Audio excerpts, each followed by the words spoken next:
Bonjour ou bonsoir chers frères et sœurs, eh bien je suis heureux de vous retrouver à nouveau sur ma chaîne YouTube pour vous partager un enseignement. Je voudrais avant cela que nous puissions prier ensemble. Seigneur, nous te prions pour que ce soit ta parole qui soit partagée aujourd'hui et que vraiment tu puisses bénir tous mes frères et sœurs qui écouteront ce moment. Que ta grâce nous accompagne, que ton esprit nous guide, au nom puissant de Jésus. Amen. Alors aujourd'hui, j'aimerais vous parler de trois résurrections, de celles qu'a pu faire notre Maître Jésus. Et je voudrais ensuite qu'on en fasse une application personnelle pour nous aujourd'hui qui sommes enfants de Dieu et qui parfois avons du mal à percevoir ce que c'est que la vie de résurrection. Alors il faut savoir que le Maître a, au travers de sa puissance, manifesté sa vie sur trois personnes qui étaient déclarées mortes. Alors je voudrais qu'on prenne tout d'abord l'exemple du fils de la veuve dans Luc chapitre 7. Luc chapitre 7, et on va lire ensemble ces versets du verset 12 au verset 16. Luc chapitre 7, à partir du verset, on va prendre à partir du verset 11. Le jour suivant, Jésus alla dans une ville appelée Naïn. Ses disciples, en assez grand nombre, et une grande foule faisaient route avec lui. Lorsqu'il fut près de la porte de la ville, voici qu'on portait en terre un mort, fils unique de sa mère qui était veuve. Beaucoup d'habitants de la ville l'accompagnaient. En voyant la femme, le Seigneur fut rempli de compassion pour elle et lui dit « Ne pleure pas ». Il s'approcha et toucha le cercueil. Ceux qui le portaient s'arrêtèrent. Il dit « Jeune homme, je te le dis, lève-toi ». Et le mort s'assit et se mit à parler. Jésus le rendit à sa mère. Tous furent saisis de crainte et ils rendaient gloire à Dieu en disant « Un grand prophète a surgi parmi nous. Et Dieu a visité son peuple. » Cette déclaration sur Jésus se propagea dans toute la Judée et dans toute la région. Alors, il y a certains téléévangélistes ou autres charlatans qui utilisent les miracles pour se faire du marketing, comme technique de marketing pour se faire connaître. Mais croyez-moi, ce n'est pas dans le cœur du Seigneur Jésus d'opérer des miracles dans le but d'être connu, même si l'on sait qu'effectivement, suite à cela, eh bien, sa réputation grandissait de plus en plus. Vous savez, le Seigneur ne cherche pas à avoir bonne réputation sur cette terre. S'il avait voulu garder une bonne réputation, il aurait agi exactement à l'inverse de ce qu'il a pu faire, commettre et agir jusqu'à sa mort à la croix. Tout homme saint de raison ne pourrait pas faire tout ce qu'il a pu faire, aller tout le temps en confrontation par rapport aux religieux, par rapport aux pharisiens, aux sadducéens, par rapport au gouvernement, par rapport aux autorités, bien qu'il y était soumis. Il avait cette liberté d'agir et là encore, on verra que le Seigneur va prendre des risques importants quant à sa réputation. Alors pourquoi le Seigneur est venu faire ce miracle? Bon, on ne connaît pas sa motivation complète, mais en tout cas, une chose est sûre, c'est que pour cette femme, pour cette femme qui était veuve, le fils pouvait mettre à disposition de la maison de la veuve et par conséquent de sa maison aussi, sa force, son énergie, son intelligence, pour que celle-ci puisse avoir de quoi se nourrir, se loger et qu'elle puisse subvenir à ses besoins. Je vous rappelle qu'à l'époque, il n'y avait pas de sécurité sociale, à l'époque, il n'y avait pas de possibilité pour une veuve, si elle n'avait plus de famille, de pouvoir être entièrement autonome. Il suffit qu'elle soit avancée en âge, qu'elle ait des capacités physiques restreintes pour que immédiatement la sanction se fasse ressentir, à savoir impossibilité pour elle de pouvoir cultiver une terre, de pouvoir subvenir à ses besoins, peut-être en allant au marché, en vendant des produits, etc. Donc imaginez l'importance aussi, bien sûr il y avait certainement un attachement affectif, parce que c'était son fils, mais aussi c'était une détresse supplémentaire de savoir qu'elle n'avait plus de personne pour l'aider, afin de subvenir à ses besoins. Et vous voyez le cœur du maître, au-delà de la grandeur de ce miracle, parce que c'est vrai qu'on est vite impressionné, Mais il faut essayer d'être moins charnel et ne pas regarder forcément le côté impressionnant de ce miracle. Il n'y a pas de plus grand miracle que d'être sauvé premièrement, mais ensuite que de voir un mort ressuscité. Mais au-delà de ça, il faut voir aussi la profondeur de l'amour de Jésus, qui certainement a compris la détresse de cette veuve et a vu que le fait qu'il disparaisse, ce fils, eh bien, mettait cette femme dans la précarité. Et donc il vient et il va prendre des risques. Et vous verrez que dans ces 3 miracles, c'est 3 risques qu'il prend à chaque fois. Il fait quelque chose de très choquant. Il va toucher le cercueil de ce jeune homme. Alors, on voit qu'il peut parler que lorsqu'il leur donne de se réveiller. Hein. Il va se lever. Donc, il faut savoir que chez les Juifs, les cercueils n'étaient pas fermés, ils étaient ouverts. C'est la raison pour laquelle on voit dans les Écritures qu'il peut se relever facilement. Mais il fait quelque chose que Nombre, chapitre 19, verset 16, interdit. Dans la parole, on voit qu'il était strictement interdit de toucher un mort ou de toucher même un cercueil, car on prenait le risque de se déclarer ainsi impur. Et la loi précisait qu'on ne pouvait pas être en contact d'un cadavre, ou alors il fallait se purifier, il y avait des règles à respecter. Mais le maître lui-même, qui est pourtant l'auteur de ces règles, va prendre ce risque de toucher le cercueil. Vous savez, moi je suis quelqu'un qui est un petit peu latin dans mon tempérament, j'aime toucher les personnes, j'aime les serrer dans mes bras, pourquoi ? Parce que quand on a un arrière-plan un peu méditerranéen ou latin, ou voilà, on est très tactile.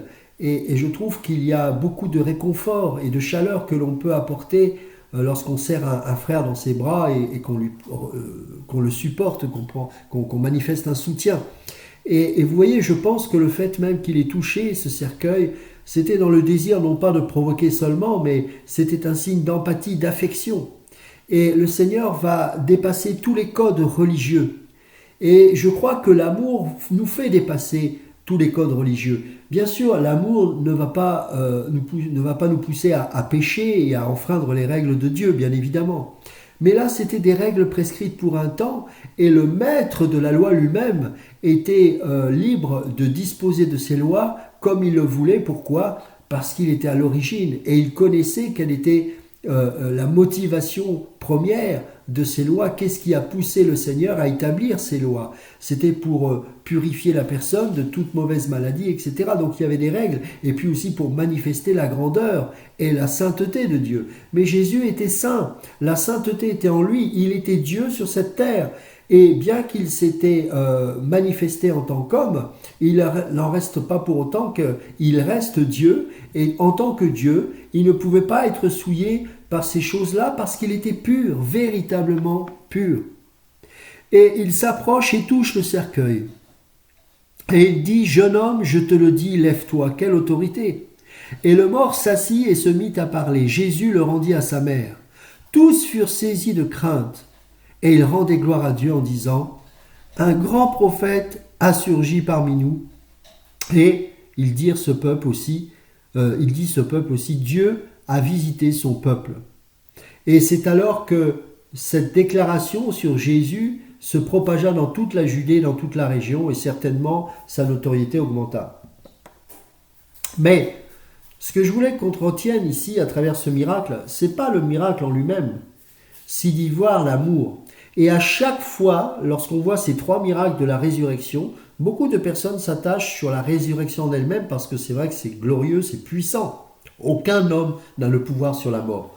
Mais il faut aller au-delà, dépasser ce stade et voir que dans ces 3 miracles, on y voit l'amour de Dieu. Là, c'était la compassion de Dieu pour une veuve qui, en voyant son fils qu'elle aimait par-dessus tout, allait être attristée et que en plus, elle n'avait plus la possibilité, certainement, je ne dis pas que c'est ça, mais on peut supposer ça, de subvenir à ses besoins. Allons prendre maintenant un autre passage par rapport à ces miracles-là, et ça va être le deuxième miracle qui nous parle de la fille de Jairus, et nous allons voir cela dans Marc chapitre 5. Marc chapitre 5, à partir du verset... On va prendre à partir du verset 21 pour bien comprendre le contexte. Jésus, verset 21, donc Marc chapitre 5, Jésus regagna en barque l'autre rive, où une grande foule se rassembla autour de lui. Il était au bord du lac. Alors vint un des chefs de la synagogue du nom de Jaïrus. Lorsqu'il aperçut Jésus, il se jeta à ses pieds et le supplia avec insistance. « Ma petite fille est sur le point de mourir. Viens, pose les mains sur elle afin qu'elle soit sauvée et elle vivra. » Et vous voyez là toute la détresse d'un homme qui aimait sa fille par-dessus tout. Et n'en tenant plus, il se précipite vers Jésus et il implore son aide. Elle n'était pas encore morte. Et donc il avait l'espoir, peut-être que si elle avait été morte à ce moment-là, aurait-il eu la foi suffisante pour aller voir Jésus et dire « Ma fille est morte, mais je crois que tu es la résurrection et la vie ». Je ne sais pas, toujours est-il que parce qu'elle n'était pas encore morte, il pensait certainement qu'il y avait encore de l'espoir, car elle vivait encore.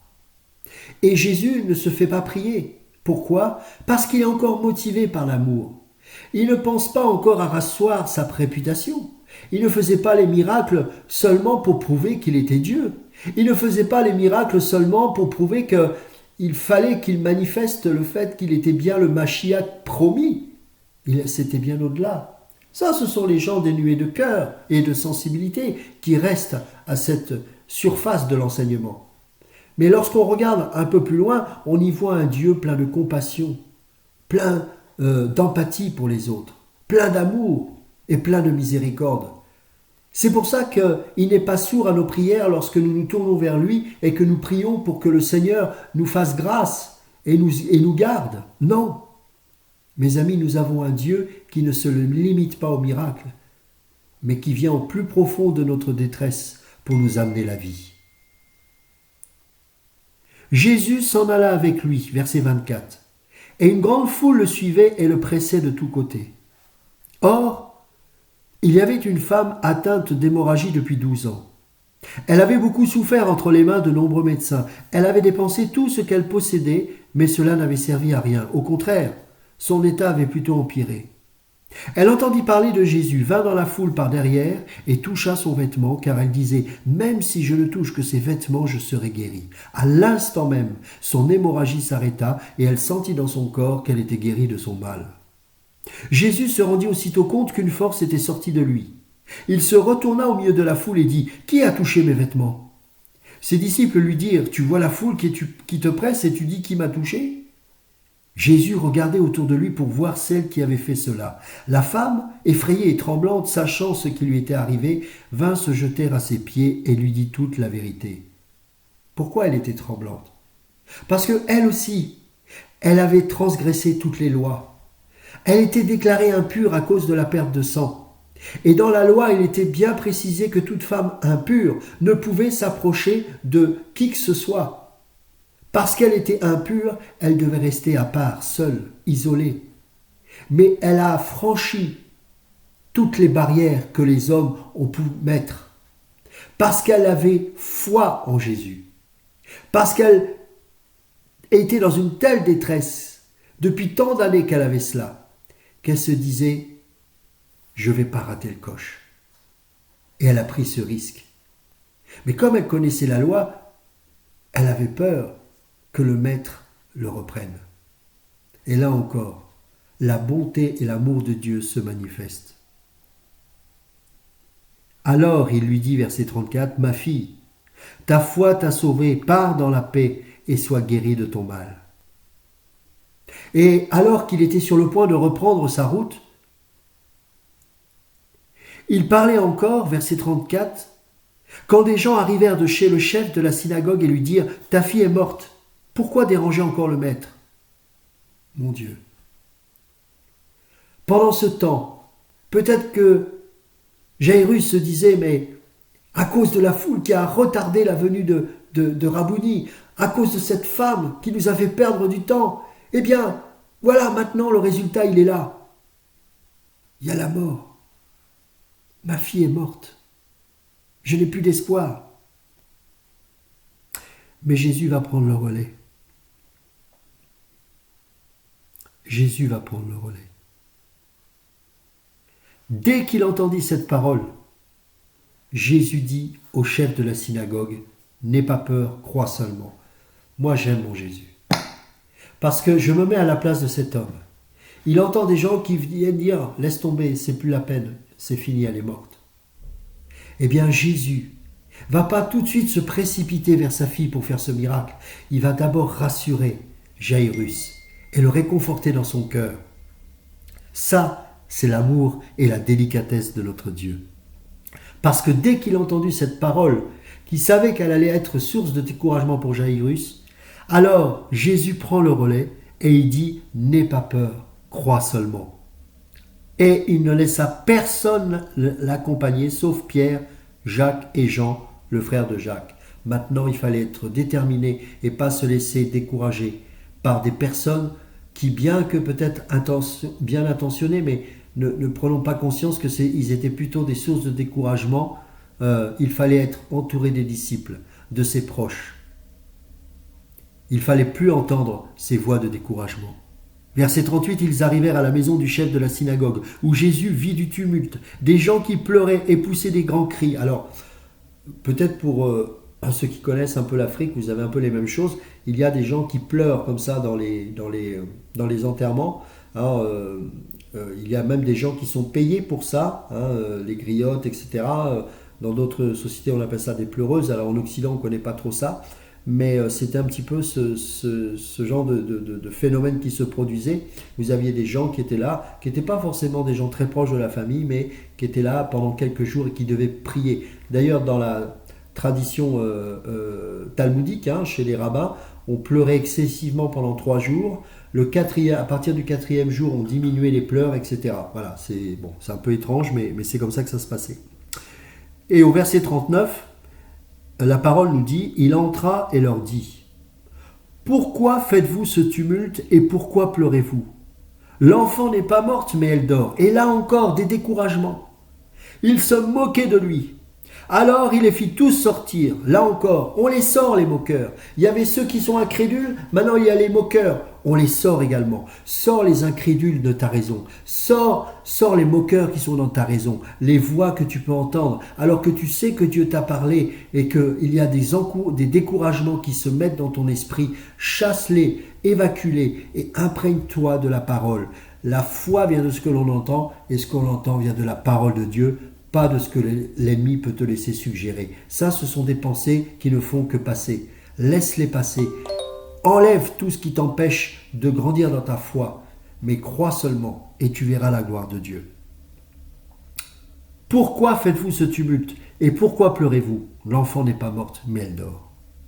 Verset 40, il se moquait de lui. Alors il les fait tous sortir, prit avec lui le père et la mère de l'enfant et ceux qui l'avaient accompagné. Et il entra là où l'enfant était couché. Il la prit par la main et lui dit, Talita Koumi, ce qui signifie, jeune fille, lève-toi, je te le dis.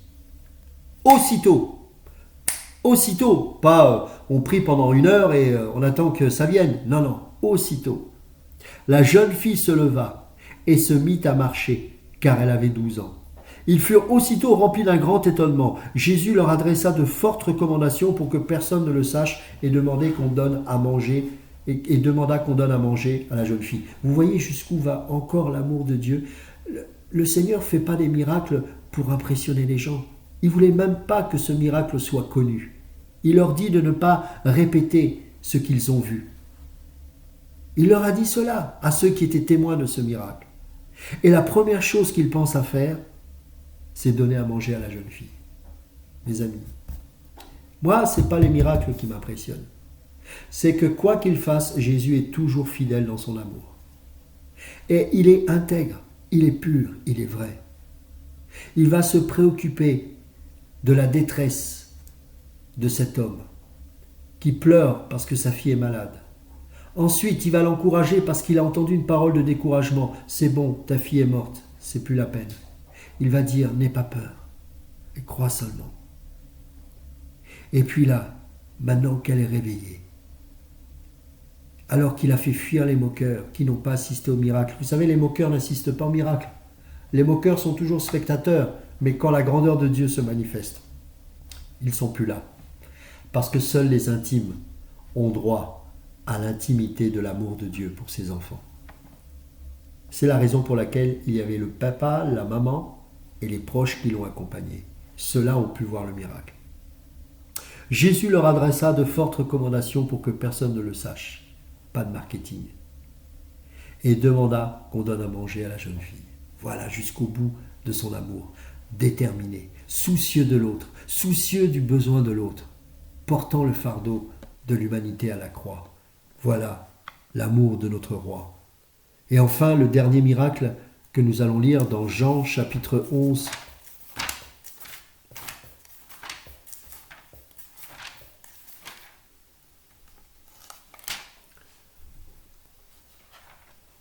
Jean chapitre 11, verset 1. Il y avait un homme malade, c'était Lazare de Béthanie, le village de Marie et de sa sœur Marthe. Marie était celle qui versa du parfum sur les pieds du Seigneur et qui les essuya avec ses cheveux. C'était son frère Lazare qui était malade. Les sœurs envoyèrent dire à Jésus, « Seigneur, celui que tu aimes est malade. » À cette nouvelle, Jésus dit, « Cette maladie n'aboutira pas à la mort, mais elle servira à la gloire de Dieu, afin qu'à travers elle, la gloire du Fils de Dieu soit révélée. » Là, c'était un autre miracle, beaucoup plus important. Et vous savez que chez les rabbins, on considérait un homme véritablement mort qu'après 3 jours. Parce qu'on pensait que jusqu'à ce 3e jour-là, tout pouvait arriver et la personne pouvait être réveillée et reprendre vie. On a des cas comme ça où des gens reprennent vie, etc. Et même à l'hôpital, et voilà. Donc il faut attendre. Et c'est pour ça que même chez nous, on attend en Occident, alors c'est une tradition qui se perd un peu, mais on attend au moins 3 jours. Alors après, on ne va pas au-delà, parce qu'évidemment, après, ça pose des problèmes quant à la décomposition du corps. Mais voilà, on ne l'enterre pas tout de suite. Dans d'autres religions, dans d'autres cultures ou civilisations, on l'enterre immédiatement, on le brûle. Voilà, ça dépend des civilisations, des sociétés, des coutumes, des religions, des traditions. Mais chez les Juifs, il fallait attendre au moins 3 jours pour que le mort soit déclaré mort. Et vous allez voir, c'est pas anodin ce que je dis, parce que le maître va attendre justement 3 jours pour que justement on soit convaincu que Lazare était bien mort lorsque Jésus fera ce miracle, pour éviter que les mauvaises langues disent « oui, mais il était peut-être pas mort parce que ça faisait que 2 jours ». Vous voyez ? Et là, donc je lis verset 3, « Les sœurs envoyèrent dire à Jésus, donc Marthe et Marie, « Seigneur, celui que tu aimes est malade, celui que tu aimes. » Alors, il avait de l'amour pour les autres, mais bien sûr, il avait de l'amour pour ses proches, ses intimes, et Lazare en faisait partie. Et là encore, le miracle se met en action. Bien sûr, ce miracle va être un capital, parce qu'il va montrer qu'il est la résurrection et la vie, qu'il a le pouvoir sur la mort. Mais là encore, derrière ce beau et magnifique miracle, derrière ce message, effectivement, qui était de toute importance, il faut y voir encore l'amour de Dieu, celui d'un homme, bien qu'étant Dieu, qui avait un ami intime qui s'appelait Lazare, et qui était malade. Et les sœurs reconnaissaient que Jésus aimait Lazare, puisqu'ils diront, Seigneur, les messagers des sœurs, Seigneur, celui que tu aimes est malade. Et là encore, l'amour le met en action. À cette nouvelle, Jésus dit, cette maladie n'aboutira pas à la mort, mais elle servira à la gloire de Dieu, afin qu'à travers elle, la gloire du Fils de Dieu soit révélée. Donc là, on voit qu'effectivement, ce miracle était d'une toute autre importance, d'une toute autre dimension, parce qu'elle servait vraiment à manifester la gloire de Dieu. Et là, les gens auraient dû se rendre compte qu'au travers de ce miracle, seul Dieu était capable de faire ce type de miracle. Au verset 5, il est dit « Or Jésus aimait Marthe, sa sœur et Lazare. » Donc la Bible insiste pour nous dire que Jésus aimait Marthe, sa sœur, Marie et Lazare. C'étaient des proches, des intimes. Quand il eut appris que Lazare était malade, il resta encore 2 jours à l'endroit où il était. Afin que, comme je le disais tout à l'heure, au bout de 3 jours, alors qu'il est officiellement déclaré mort et qu'il va être enterré, dans la tombe, là, la puissance de Dieu va pouvoir se mettre en action. Et donc il resta encore 2 jours à l'endroit où il était, puis il dit aux disciples, retournons en Judée. Les disciples lui dirent, Maître, tout récemment les Juifs cherchaient à te lapider et tu retournes là-bas. Jusqu'où va ton amour? Quel risque prends-tu? Quel risque prenons-nous pour aimer? On prend des risques pour être méchant, on prend des risques pour voler, pour mentir, pour tuer, pour calomnier, pour nuire à la réputation de quelqu'un.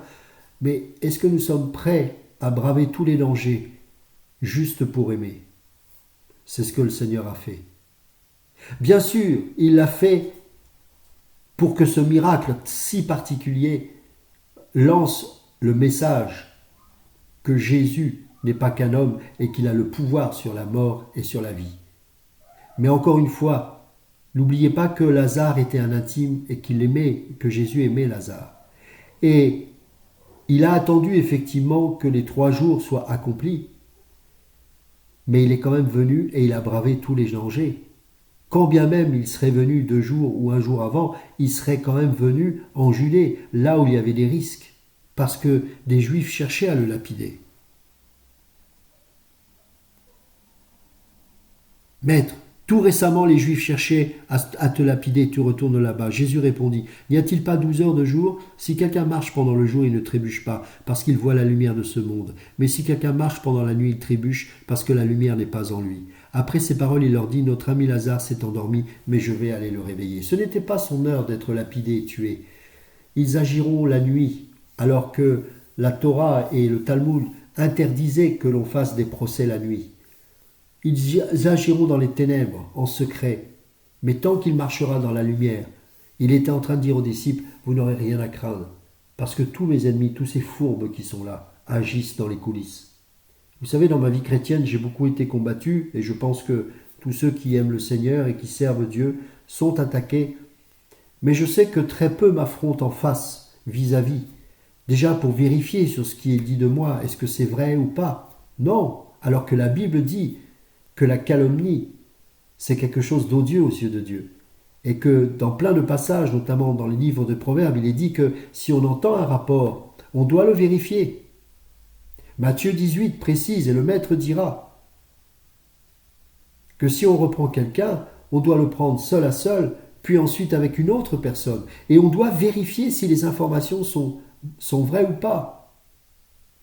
Mais vous voyez, les ennemis qui sont mal intentionnés et qui ne connaissent pas le Seigneur n'agissent jamais ainsi. C'est toujours dans les coulisses, c'est toujours dans les ténèbres, c'est un travail de sape. C'est exactement ce qu'a fait Absalom pendant des années lorsqu'il était aux portes de la ville, alors que le peuple venait délibérer sa cause auprès du roi David. Absalom intervenait au milieu, alors qu'ils étaient sur le point d'aller vers David, et il disait « ta cause est juste, ta cause est juste, ta cause est juste », et il semait des œufs d'aspi, des œufs de serpent dans leur âme, jusqu'au jour où le peuple était prêt à suivre Absalom dans la rébellion. Voilà ce que vous faites lorsque vous écoutez des rapports calomnieux sans vérifier les faits, sans aller voir les personnes dont il est fait mention. Donc tout cela, c'est une parenthèse pour dire que dans la lumière, on n'a rien à craindre. Quand on marche dans la lumière, quand on est en paix, quand on est prêt à voir les personnes, quand on est libre et qu'on n'a rien à se reprocher, vous savez, les démons, ils ne peuvent pas vous faire grand-chose. Et ceux qui agissent dans les coulisses sont souvent eux-mêmes prisonniers de leurs propres démons. Donc, si vous subissez ce genre de problème, n'ayez pas peur, là encore, parce que le Maître veille tant que vous marchez dans la lumière. Je ferme la grande parenthèse. Et donc, nous continuons. Après ces paroles, il leur dit, verset 11, « Notre ami Lazare s'est endormi, mais je vais aller le réveiller. » Ah, ce que l'homme déclare comme étant mort, le Seigneur dit, il s'est endormi, mais je vais le réveiller. Les disciples lui dirent, Seigneur, s'il est endormi, il sera guéri. Ils l'ont vu tellement fois guérir des malades. En fait, Jésus avait parlé de la mort de Lazare, mais il crut qu'il parlait de l'assoupissement du sommeil. Jésus leur dit alors ouvertement, Lazare est mort. Là, il leur parle franchement, non, il est mort. Et à cause de vous, afin que vous croyiez, je me réjouis de ce que je n'étais pas là. Mais allons vers lui.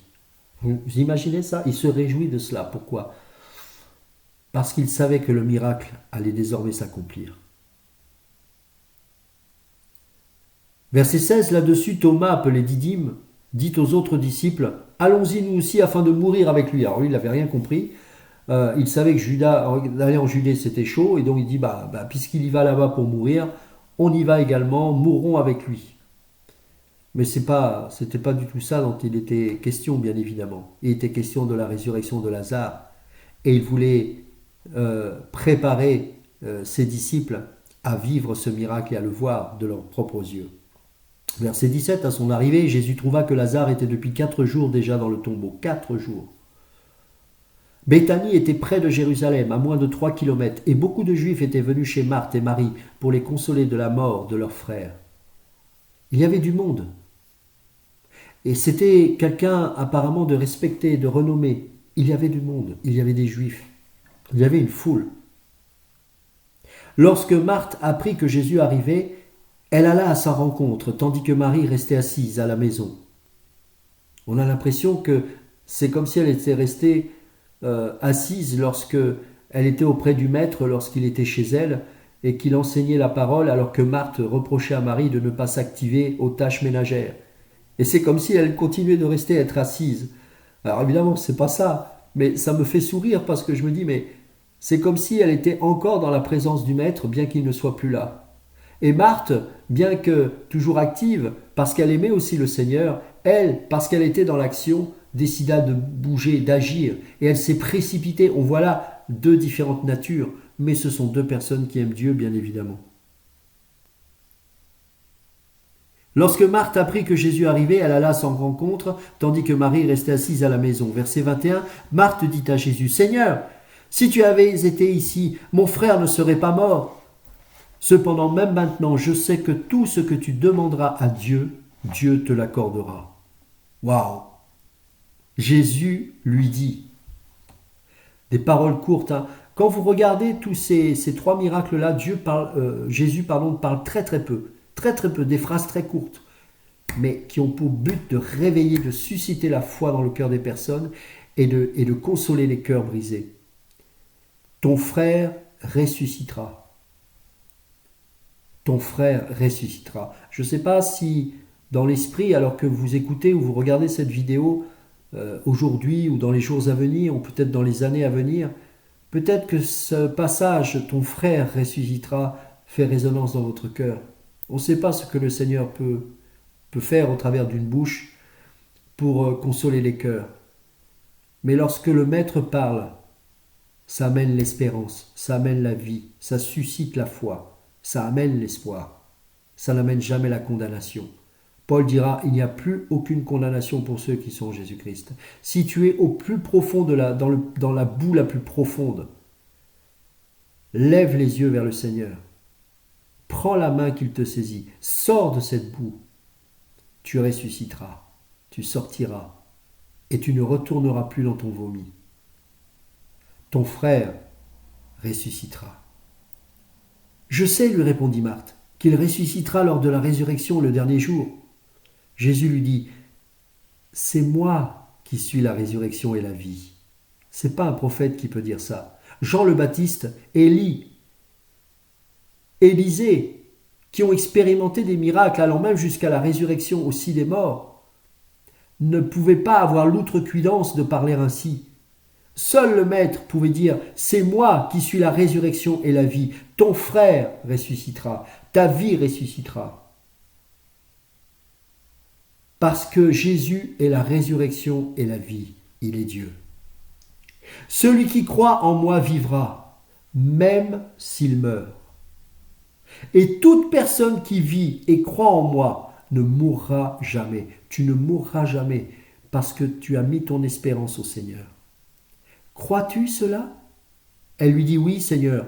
Je crois que tu es le Messie, le Fils de Dieu, qui devait venir dans le monde. Sa foi est suscitée, elle est réveillée et active.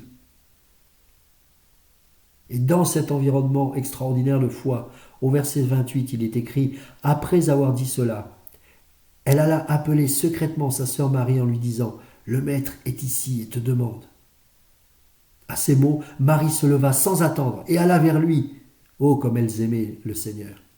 Jésus n'était pas encore entré dans le village, mais il était à l'endroit où Marthe l'avait rencontré. Les Juifs qui étaient avec Marie dans la maison et qui la consolaient la virent se lever soudain et sortir. Ils la suivirent en disant « Elle va au tombeau pour y pleurer. » Non, elle ne va pas là-bas pour y pleurer, mais pour voir la résurrection et la vie, le Seigneur Jésus lui-même. Marie arriva à l'endroit où était Jésus.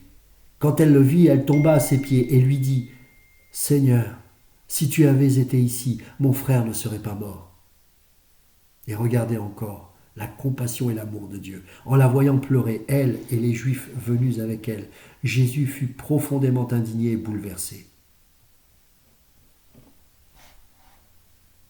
Profondément indigné et bouleversé de quoi? De voir la mort faire autant de dégâts, je ne sais pas. Mais son cœur était touché parce qu'il aimait Lazare. Où l'avez-vous mis? Verset 34.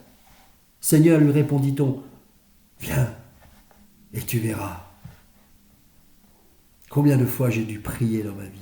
Seigneur, viens, tu verras ce qu'il y a dans mon cœur. Il y a des choses qui sont mortes, réveille-les parce que je n'ai plus d'espoir. Et le Seigneur, dans sa grâce, a réveillé ces morts qu'il y avait en moi.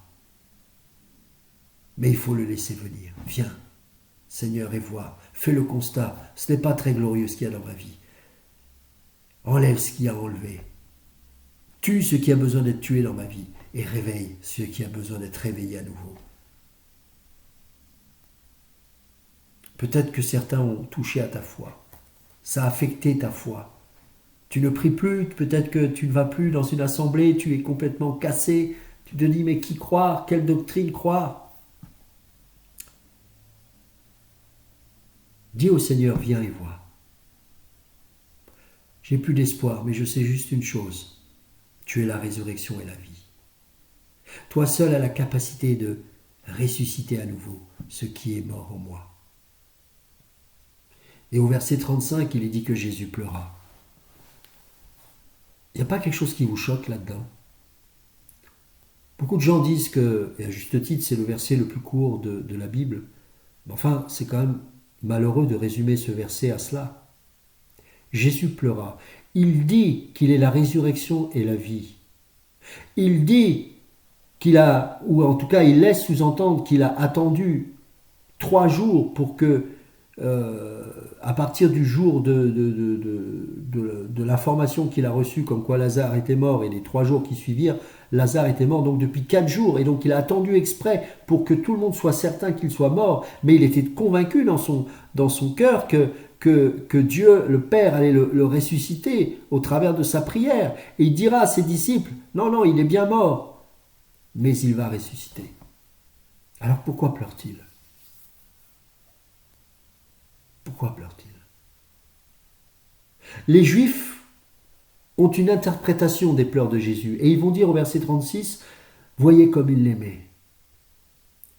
Et quelques-uns d'entre eux dirent, « Lui qui a ouvert les yeux de l'aveugle, ne pouvait-il pas aussi faire en sorte que cet homme ne meure pas ?» Jésus, de nouveau profondément indigné, se rendit au tombeau. C'était une grotte, une pierre fermée l'entrée. Ne pleurait-il pas à cause de l'incrédulité des uns et des autres? Ne pleurait-il pas à cause des spectateurs qui se contentent de regarder? Peut-être qu'il y avait même des proches qui étaient là, mais avait-il réellement la compassion?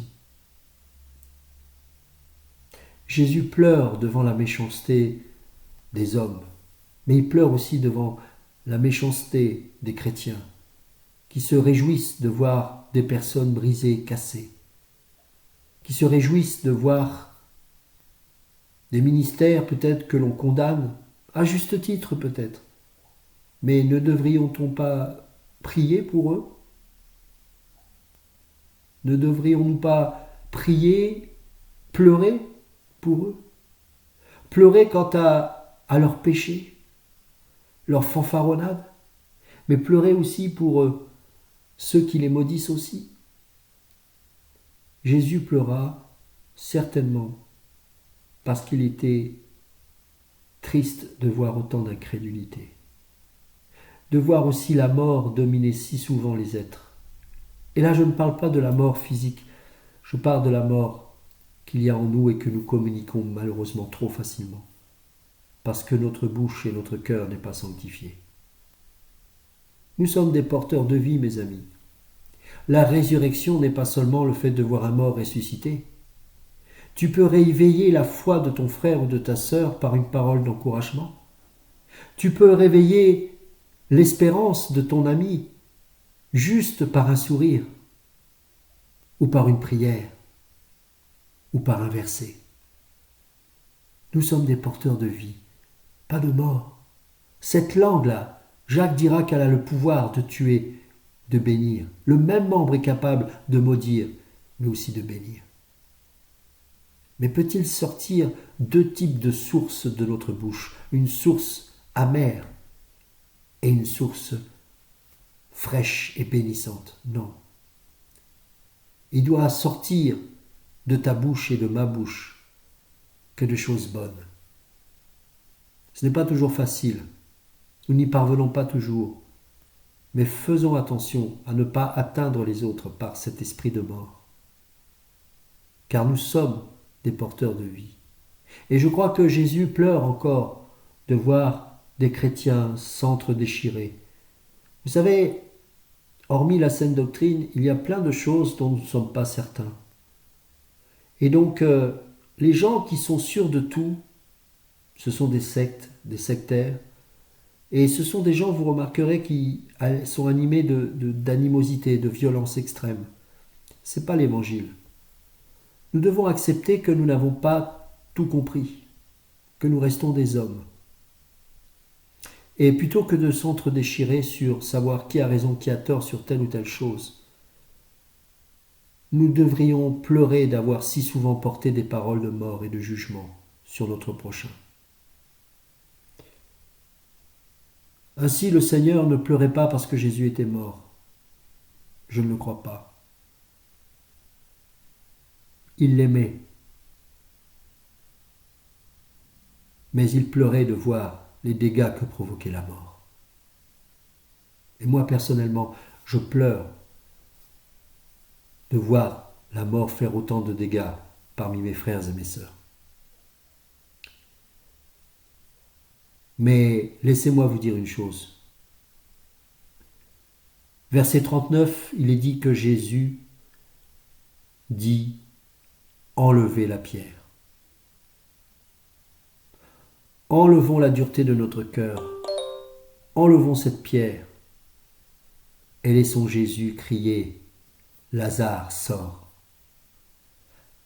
Marthe, la sœur du mort, lui dit « Seigneur, il sent déjà, car il y a 4 jours qu'il est là. Nous sentons mauvais peut-être, à force d'avoir colporté de telles horreurs sur les uns les autres. Peut-être que nous avons été méchants, peut-être que nous avons maltraité nos épouses, nos époux, nos enfants, je ne sais quoi encore. Peut-être que nous avons été un mauvais témoignage dans notre travail, en trichant. Nous sentons la mort, mais il sent cet homme. Il se dit chrétien, mais regarde, il sent.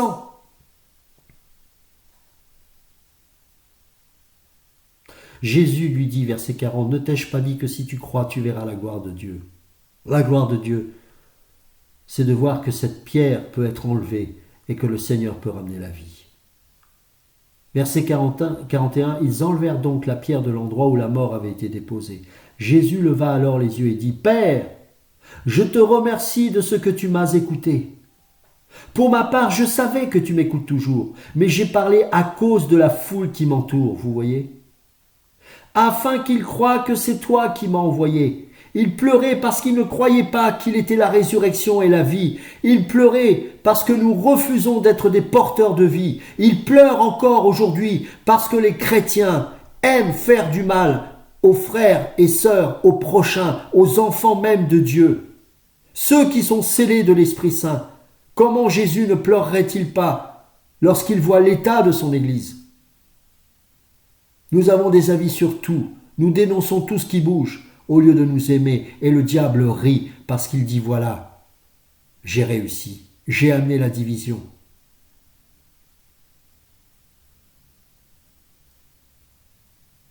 Après avoir dit cela, il cria d'une voix forte, « Lazare, sors !»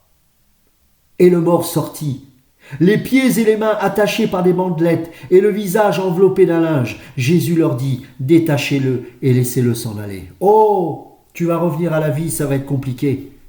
Parce que tu vas avoir du mal à marcher à cause de ton visage enveloppé par tout ce qu'on t'a mis pendant tant d'années. À cause de toutes ces bandelettes qui t'empêchent de marcher. Et là intervient le corps de Christ.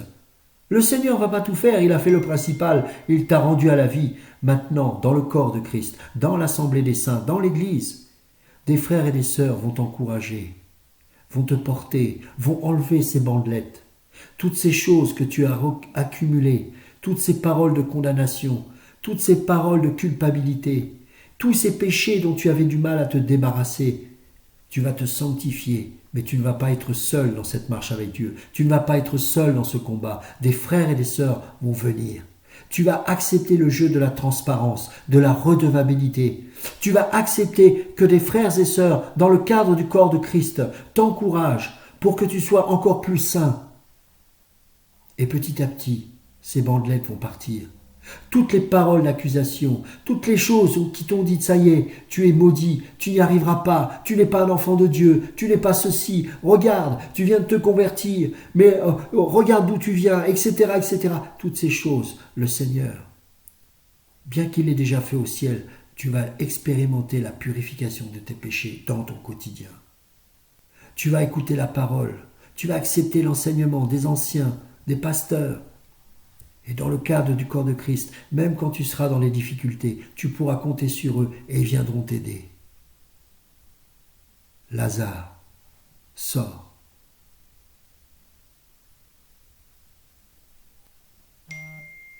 Détachez-le et laissez-le s'en aller.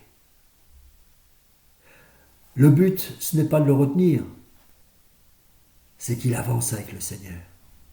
Peut-être que pour autant, cette personne aura été dans le corps de Christ et maintenant, elle va vivre encore autre chose, ailleurs, dans un autre corps de Christ. Peut-être qu'elle va être missionnaire, je ne sais pas, elle va avancer. Une fois qu'on a détaché les bandes, n'attachons pas à nouveau la personne avec d'autres choses. Laissez-le s'en aller. Et regardez,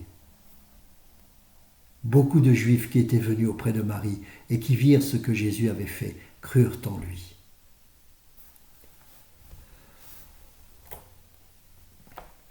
Que nos Lazars sortent. Il y a beaucoup d'amis de Jésus en nous. Nous aimons Jésus. Et beaucoup de gens ont voulu tuer notre foi. Et ont fait tuer ces Lazars. Ce Lazare qui était proche du Seigneur, qui était l'intime de Jésus. Des gens voulaient le tuer. Il faut le sortir, qu'il ressuscite à nouveau.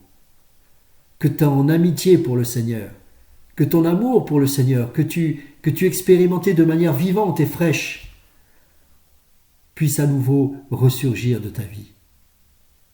Et je veux t'encourager, mon frère, ma sœur, qu'il y a encore de l'espoir pour toi.